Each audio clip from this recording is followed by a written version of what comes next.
कहानी की शुरुआत होती है वोरे नाम के एक आदमी से जो पेशे से एक बर्ड वॉचर था। रोज की तरह वह दूरबीन लेकर बर्ड्स को निहार रहा था। तभी अचानक उसे किसी परिंदे की अजीबोगरीब आवाज़ सुनाई दी। वह चौंका और इधर उधर देखने लगा। जब उसकी नज़र एक पेड़ के नीचे पड़ी तो वहाँ उसे एक अजीब सी मखलूक क्रिएचर दिखाई दी।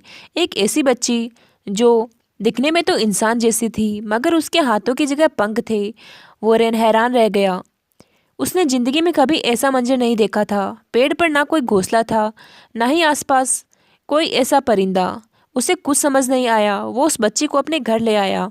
उसने अपनी वाइफ टीना को सब कुछ बताया। टीना भी हैरान रह गई। उसने पूछा, तुम्हें यह बच्ची आखिर मिली कहाँ? वोरेन बोला, मुझे यह पेड़ के नीचे यूं ही पड़ी मिली। यह किसी बहुत ही दुर्लभ प्रजाति की लगती है। ऐसी कोई बर्ड मैंने पहले कभी नहीं देखी।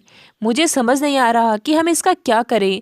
टीना को लगता है हमें इसे पुलिस स्टेशन ले जाना चाहिए। वोरेन ने गहरी सांस ली और बोला, पुलिस इसका क्या करेगी? यह कोई इंसान नहीं है, एक परिंदा है। हम यूं ही इसे पुलिस के हवाले नहीं कर सकते। हमें इसका ख्याल रखना होगा। शायद इसकी कोई फैमिली हो तो वह इसे लेने जरूर आएगी। टीना बच्ची को पानी पिलाने लगी। असल में टीना बहुत वक्त से माँ बनना चाहती थी मगर कुछ वजह से वह माँ नहीं बन पाई। इसलिए धीरे धीरे उसने उस बच्ची को अपनी बेटी समझना शुरू कर दिया। टीना ने वोरेन से कहा, मुझे पूरा यकीन है इसके जैसी और कोई बर्ड नहीं होगी। अगर होती तो तुम्हारी बर्ड्स वाली किताब में ज़रूर कुछ लिखा होता या फिर तुमने उसे कभी देखा होता। यह इकलौती ऐसी बच्ची है जिसके पास पंख है। अब मैं इसे अपने बच्चे की तरह पालना चाहती हूँ। हमें इसका कोई प्यारा सा नाम रखना चाहिए। और फिर उन्होंने उस बच्ची का नाम फ्लोरा रखा। अगले दिन टीना फ्लोरा के लिए कपड़े और पालना मंगवाती है। वो उसे ऐसे कपड़े पहनाती है कि उसके पंख किसी को ना दिखाई दे। कुछ दिन बाद वे फ्लोरा को लेकर शहर घुमाने निकलते हैं। सिटी की औरतें फ्लोरा को देखकर बहुत खुश होती है, उससे खेलती है और उससे पूछती है, यह तुम्हें कहाँ से मिली? इतनी छोटी और इतनी प्यारी बच्ची। वोरेन और टीना उसे कुछ नहीं बताते, बस मुस्कुराकर बात टाल देते हैं और फ्लोरा को लेकर घर लौट आते हैं। कुछ ही दिनों में फ्लोरा चलने लगती है और उड़ने की कोशिश भी करने लगती है। टीना उसे उड़ता हुआ देखती है और बेहद खुश होती है। वो वोरेन को भी बताती है। फ्लोरा बर्ड्स की तरह आवाज़ें निकालने लगी थी। टीना को लगता है कि वो उसे मोम कहकर पुकार रही है। वोरेन समझाने की कोशिश करता है, टीना वो बस चाह रही है, तुम इसे ज़्यादा दिल से मत लगाओ। मगर टीना वोरेन की बातों पर ध्यान नहीं देती। उसे पूरा यकीन हो जाता है कि फ्लोरा उसे और वोरेन को अपने माँ बाप समझती है। एक दिन टीना फ्लोरा को खाना खाने के लिए बुलाती है मगर फ्लोरा उसकी बात नहीं सुनती। वह एक मकड़ी पकड़कर खा जाती है। टीना हैरान रह जाती है। उसे एहसास होता है कि फ्लोरा दरअसल एक बर्ड है। वो उसे कीड़े मकोड़े खाने के लिए देने लगती है लेकिन फ्लोरा उन्हें भी नहीं खाती। वो खिड़की के पास जाकर दूसरे परिंदों को देखने लगती है। टीना को गुस्सा आ जाता है। वह वोरेन से कहती है, मुझे समझ नहीं आ रहा कि मैं फ्लोरा को इंसानों के तौर तरीके कैसे सिखाऊं। अगर वह इंसान की तरह जीना नहीं सीखेगी तो आगे चलकर उसे बहुत मुश्किलें झेलनी पड़ेगी। वोरेन गहरी से नज़र से उसे देखता है और कहता है, टीना फ्लोरा एक कोई इंसान नहीं, एक परिंदा है। तुम कितने भी कोशिश कर लो वो हमारे साथ नहीं रह पाएगी। एक दिन ऐसा आएगा जब वह हमें छोड़कर उड़ जाएगी। टीना की आंखों में आंसू आ जाते हैं। वह कहती है, फ्लोरा मेरी बेटी है और मैं उसे कहीं नहीं जाने दूंगी। अगले दिन टीना फ्लोरा को लेकर एक रेस्टोरेंट जाती है। वहाँ कुछ परिंदे पिंजरे में कैद थे। फ्लोरा उन्हें देखती है और उड़ने की कोशिश करने लगती है। टीना उसे शांत करने की कोशिश करती है। उसी वक्त एक शिकारी वहाँ आता है। टीना घबरा जाती है। वह फ्लोरा को बाथरूम में बंद कर देती है ताकि वह थक जाए और उड़ने की कोशिश ना करे। मगर फ्लोरा खिड़की से उड़कर दूर चली जाती है, बहुत दूर। टीना उसे पुकारती है, फ्लोरा फ्लोरा, लेकिन फ्लोरा नहीं रुकती। टीना टूट जाती है और मायूस होकर घर लौट आती है।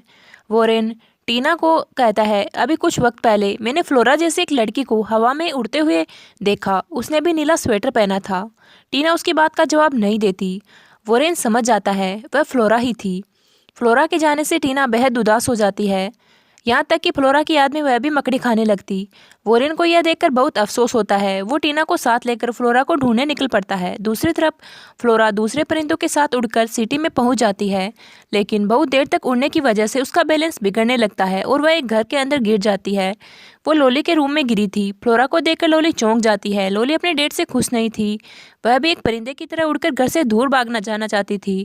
फ्लोरा के पास पंख थे बस दोस्ती वहीं से शुरू हो जाती है। फ्लोरा को बोलना नहीं आता था, वो बस इप कहती थी। लोली उसे इप कहकर बुलाने लगती है। लोली के डैड किसी काम से बाहर चले जाते हैं। लोली फ्लोरा को एक बड़े से पेड़ के पास लेकर आती है। उधर वोरेन और टीना भी सैर आ जाते हैं और वोरेन एक बच्ची को पेड़ के ऊपर देखता है और वह उससे पूछता है, तुम इस पेड़ के ऊपर क्या कर रही हो? क्या पूरी रात यही सोई? लोली मुस्कुराती है और बताती है, मैं अपनी दोस्त के साथ उड़ने की कोशिश कर रही थी। हम दोनों बहुत थक गए थे, इसलिए यहाँ आराम करने के लिए रुक गए। आपको यकीन नहीं होगा, पर मेरी दोस्त के पंख हैं और वह अभी भी इसी पेड़ के ऊपर सो रही है। वोरेन और टीना दोनों हैरान हो गए। वोरेन पेड़ पर चढ़ता है, मगर वहाँ उसे सिर्फ फ्लोरा के जूते मिलते हैं। फ्लोरा पहले ही उड़कर जा चुकी थी। लोली मायूस हो जाती है। वह फ्लोरा को ढूंढने के लिए वोरेन और टीना के साथ निकल पड़ती है। फ्लोरा खुशी से आज़ाद होकर उड़ रही थी, मगर तभी बहुत सारी बर्ड्स उसके पास आकर उड़ने लगती है। फ्लोरा का बैलेंस बिगड़ जाता है और वह एक ब्लॉक टावर के ऊपर गिर जाती है। आसपास के लोगों को लगता है कि वो कोई बच्ची है जो खतरे में है। वह तुरंत रेस्क्यू फोर्स को बुला लेते हैं। रेस्क्यू ऑफिसर शॉन फ्लोरा को बचाने के लिए ब्लॉक टावर के ऊपर चढ़ता है, मगर तब तक फ्लोरा वहां से उड़ जाती है। शॉन को लगता है कि फ्लोरा को कोई ईगल उठाकर ले गया है। टीवी पर फ्लोरा की खबर चलने लगती है। टीना और वोरेन यह देखकर घबरा जाते हैं और शॉन से मिलने के लिए उसके घर पहुंचते हैं। शॉन दुखी होता है। वो कहता है, मैंने अब तक अनगिनत लोगों की जान बचाई है, मगर आज मेरे सामने एक ईगल उस बच्ची को उठाकर ले गया। मुझे पूरा यकीन है कि वो उसे खा गया होगा। इस हादसे ने मुझे अंदर तक तोड़कर रख दिया। मेरी जिंदगी भर की मेहनत बर्बाद हो गई। वोरेन कहता है, तुम्हें मेरी बातों पर यकीन नहीं होगा, लेकिन फ्लोरा को किसी ईगल ने नहीं खाया। वो अभी भी जिंदा है। बस हमें इतना बता दो कि वो किस डायरेक्शन में गई थी। सोन कहता है, ईगल उसे साउथ की डायरेक्शन में ले गया था। अगर वह लड़की जिंदा है तो मैं भी उसे ढूंढने में तुम्हारी मदद करूंगा। अब सोन भी टीना, वोरेन और लोली के साथ निकल पड़ता है। पूरा दिन बीत जाता है, लेकिन फ्लोरा का कोई सुराग नहीं मिलता। थक हार कर चारों एक फील्ड में रुक जाते हैं और वहीं सो जाते हैं। लोली जंगल में जाकर फ्लोरा को ढूंढने लगती है। फ्लोरा उसी फील्ड के पास वाले एक होटल में थी। वहाँ उससे कुछ परिंदे दिखाई देते हैं और वह उनके साथ उड़ने लगती है। तभी एक शिकारी उन बर्ड्स पर गोली चला देता है। गोली की आवाज़ सुनकर लोली बुरी तरीके से घबरा जाती है। उसे फ्लोरा का नीला स्वेटर कुएं के पास गिरा हुआ दिखाई देता है। लोली अपने साथियों को कुएं के पास ले जाती है। सबको लगता है कि फ्लोरा शायद कुएं में गिर गई है। शॉन जानता है कि वह सिर्फ फ्लोरा का स्वेटर नहीं, लेकिन अपने दिल में वह खुद को फ्लोरा की मौत का जिम्मेदार मान रहा था। इस गम में वह चुपचाप एक कोने में जाकर बैठ जाता है। लोली एक रस्सी बांधकर कुएं के अंदर उतरती है, मगर वहाँ उसे कोई नहीं मिलता। टीना बहुत ज़्यादा परेशान हो जाती है। वोरेन उसे तसल्ली देता है, तुम्हें इतनी फिक्र नहीं करनी चाहिए। फ्लोरा को उड़ने में तकलीफ हो रही होगी, इसलिए शायद उसने अपना स्वेटर उतार दिया और उड़ गई। टीना को अचानक याद आता है लोली अब भी कुएं के अंदर है। वह जल्दी से उसे बाहर निकालती है।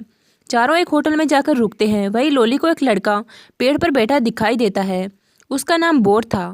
लोली भी उसके साथ पेड़ पर जाकर बैठ जाती है और दोनों बात करने लगते हैं। बातों बातों में उन्हें एक दूसरे का साथ अच्छा लगने लगता है। अचानक बारिश शुरू हो जाती है। बोर अपने कमरे में जाकर सो जाता है। उसे अपने बेड के नीचे फ्लोरा दिखाई देती है। बोर डर जाता है। उसे लगता है कि कोई भूत है। वो जल्दी से लोली को बुलाता है। फ्लोरा को देखकर लोली की आंखों में चमक आ जाती है। वो खुशी से चिल्ला उठती है। फिर वो फ्लोरा और बोर तीनों बेड के नीचे ही सो जाते हैं। अगली सुबह लोली और बोर टीना और वोरेन के पास जाकर उन्हें बताते हैं कि फ्लोरा मिल गई। टीना और वोरेन बहुत खुश होते हैं। वह सभी बोर के कमरे में पहुंचते हैं, मगर फ्लोरा वहां से फिर उड़ चुकी थी। टीना कहती है, फ्लोरा ज़्यादा दूर नहीं गई होगी, हमें जल्दी उसके पीछे जाना चाहिए। लोली कहती है, मैं कहीं नहीं जाना चाहती, मैं थोड़ी देर बोर के साथ रहना चाहती हूँ। मुझे यकीन है बोर मुझे फ्लोरा की तरह छोड़कर नहीं जाएगा। टीना को यह सुनकर बहुत तकलीफ होती है, क्योंकि पिछले कुछ दिनों में वह भी लोली को अपनी बेटी जैसा समझने लगी। टीना लोली को आखिरी बार गले लगाती है और फिर वोरेन और शॉन के साथ आगे बढ़ जाती है। रास्ते में उन्हें लोली के डैड मिलते हैं। वो लोली के बारे में पूछते हैं। टीना कुछ नहीं बताना चाहती, इसलिए चुपचाप आगे बढ़ जाती है, मगर वोरेन रुकता है। वो कहता है, लोली बहुत अच्छी लड़की है, उसे तुम्हारी परवाह चाहिए, वरना वह हमेशा अपने घर से दूर भागती रहेगी। इतना कहकर वह भी आगे बढ़ जाता है। कुछ दूर चलने के बाद सोन थककर एक फार्म के पास बैठ जाता है।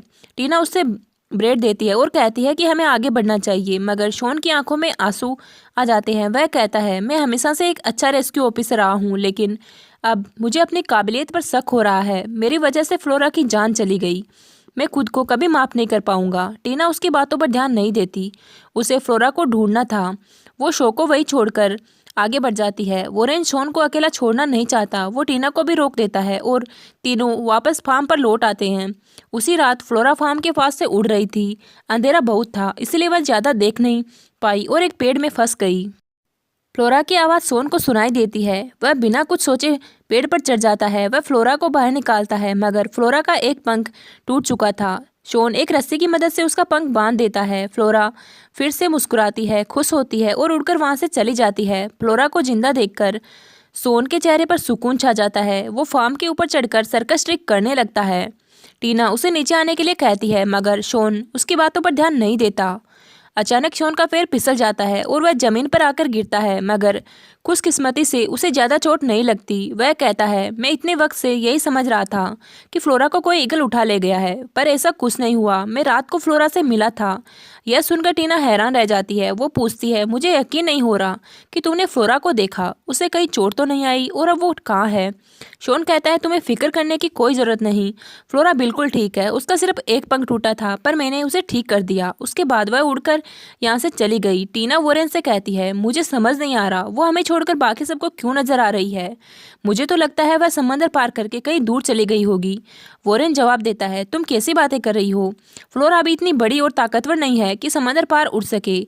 उसकी हालत ठीक नहीं है, इसलिए हमें कुछ भी करके उसे ढूंढना होगा। यह कहते हुए वह फार्म से एक बाइक लेता है और टीना के साथ आगे बढ़ जाता है। टीना टेलीस्कोप की मदद से आसमान में फ्लोरा को ढूंढने लगती है। थोड़ी दूर जाने पर उसे फ्लोरा दिखाई देती है। वह दूसरी बर्ड्स के साथ उड़ते हुए समुद्र की तरफ जा रही थी। वोरेन और टीना भी तेजी से बाइक से समुद्र के किनारे पहुंचते हैं। वह दोनों फ्लोरा को पुकारते हैं, पर उनकी आवाज़ नहीं सुन पाती। फ्लोरा माइग्रेट कर रही बर्ड्स के साथ समुद्र के उस पार जाने लगती है, मगर रास्ता लंबा था। थकावट उसे बहुत ज़्यादा हो रही थी। आराम करने को कोई जमीन नहीं थी और इसी थकान में फ्लोरा समुद्र में गिर जाती है। फ्लोरा के जाने से टीना टूट सी जाती है। वह समुद्र किनारे बैठ जाती है और फ्लोरा के लौट आने का इंतजार करने लगती है। वोरेन कहता है, टीना, हम फ्लोरा को उसकी मर्जी के खिलाफ अपने साथ नहीं रख सकते। उसे जाना था, इसलिए वह चली गई। अब तुम्हें भी उदास नहीं होना चाहिए। टीना जवाब देती है, मुझे इस बात से कोई शिकायत नहीं कि फ्लोरा चली गई। बस इस बात का दुख है कि वह आखिरी बार मुझसे मिले बिना चली गई। वह दोनों बस में बैठकर वापसी की ओर चल पड़ते हैं। अचानक वोरेन को किसी चीज़ की आवाज़ सुनाई देती है। वह तुरंत बस से उतरकर समुद्र किनारे भागता है। वहाँ उसे फ्लोरा एक लकड़ी के टुकड़े पर बेहोश मिलती है। वह उसे पानी से बाहर निकाल लाता है। टीना उसे गले से लगाकर संभालती है। कुछ पल बाद फ्लोरा को होश आ जाता है। वोरेन और टीना को देखकर वह मुस्कुरा देती है और वह दोनों खुशी से झूम उठते हैं। वो फ्लोरा को लेकर घर लौट आते हैं। टीना और वोरेन मिलकर खुशी में ड्रिंक करते हैं और फ्लोरा को हंसाने के लिए उड़ने का नाटक करते हैं। फ्लोरा खिलखिला उड़ती है, लेकिन घर के बाहर फिर से कुछ परिंदे आज़ाद होकर उड़ रहे थे। फ्लोरा खिड़की से उन्हें देखती है और उसका दिल भी उड़ने को मचल उठता है। वह उड़कर खिड़की से बाहर निकलने की कोशिश करती है, मगर खिड़की बंद थी। वह बार बार खिड़की से टकराती है, नीचे गिरती है, मगर हार नहीं मानती। उसकी यह कोशिशें वोरेन और टीना को भी जगह देती है। टीना कहती है, फ्लोरा अब यहाँ से जाना चाहती है, क्या हम इसके रोक सकते हैं? वोरेन कहता है, मैं जानता हूँ तुम फ्लोरा से बेहद मोहब्बत करती हो, मगर वह एक परिंदा है, उसे कैद नहीं किया जा सकता। उसे उड़ना पसंद है और हम चाहें भी तो उसे नहीं रोक सकते। टीना की आंखें भर आती है। वह कहती है, अगर यही सच है तो फिर हमें फ्लोरा की खुशी के लिए उसे आज़ाद करना होगा। टीना फ्लोरा को बाहों में भरकर घर के बाहर से ले जाती है। वोरेन फ्लोरा को आखिरी बार किस करता है और टीना उसे उड़ा देती है। फ्लोरा खुली फिजाओं में दूसरी बर्ड्स के साथ उड़ने लगती है। यह कहानी हमें सिखाती है, कभी कभी मोहब्बत का मतलब किसी को थामे रखना नहीं, बल्कि उसे आज़ाद कर देना होता है। फ्लोरा की कहानी सिर्फ एक बर्ड और इंसानों के रिश्ते की नहीं थी, बल्कि हर उस रिश्ते की कहानी थी जहाँ जुदाई में भी मोहब्बत रहती है और मोहब्बत में भी आज़ादी। अगर इस कहानी में आपके दिल को छू लिया हो तो एक लम्हा निकालिए और लाइक कीजिए।